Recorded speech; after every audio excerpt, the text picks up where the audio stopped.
All protocols observed, I would mimi ningependa kuexpress furaha yangu.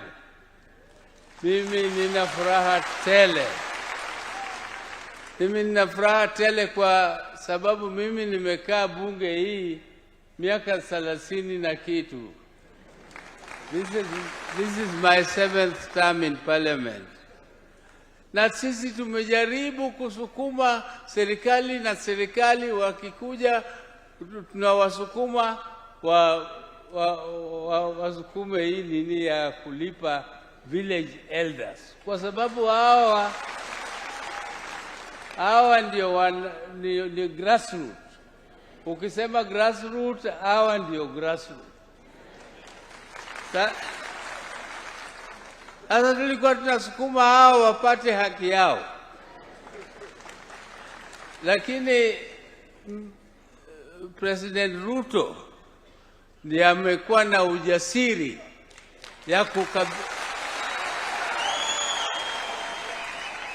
ya kukubali kusukuma hii na itimizwe. It is not easy. It is not easy to make such decisions. Some people are saying that he is overburdening the country with debt. But those debts he is not eating, he is paying the people.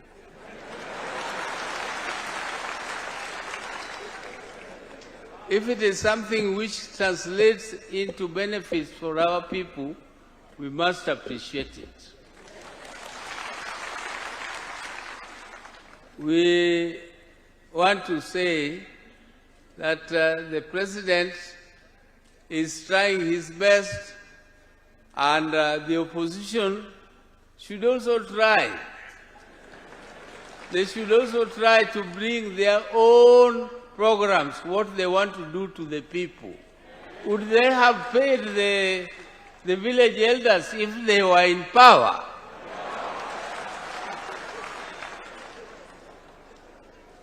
I'm telling you, no, they would not. Because we have been with governments, and those people who are there are our friends. We have worked with them, and we know their capacity. We know their capacity, we know how they think, and we are in this broad-based government. We are working with President Ruto in broad-based government. My late brother Rais Ondinga left us there, and may God rest his soul in peace. And we are not going to be swallowed by him, but we are going to work together to make a strong government and always push for having vision. There are people who are against even vision. You know, if you are visionless, you cannot move ahead. Where do you go if you are visionless? We have Vision 2030, which has been implemented. If it has not been implemented, just tell us what percentage you think it has reached. Don't say it has not been implemented at all, because it is not Ruto who started it. If it was implemented by several presidents. So just measure and say, Ruto, you pushed it to this extent.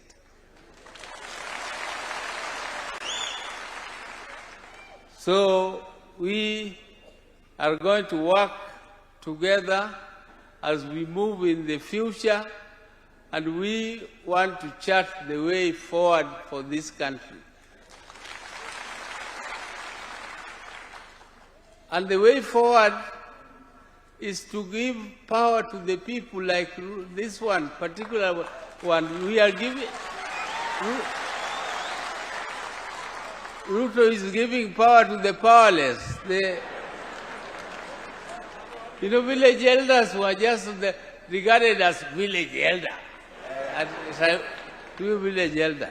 Sasa he is not just a village elder. Yeye ana marupurupu kidogo, yeye pia anapata, utaona yeye anang'ara kukushinda. Atakuwa na power. Atakuwa na nini? Power. Basi sukumeni power, tuendelee. Kura ikikuja wakati huu, sisi ODM hatutakuwa na candidate. Candidate wetu ni President William Ruto.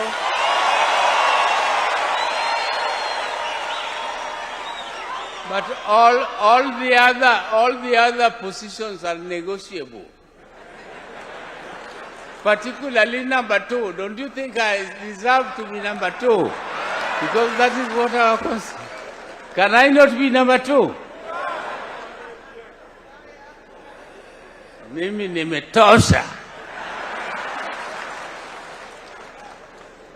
Asanteni sana. Ninashukuru tena, mimi nimekuja tu to express my gratitude for what has happened, and also to express my happiness for what the brave measure the President has taken, and I want to wish you safe journey back to your constituencies. Asante sana. Thank you, sir.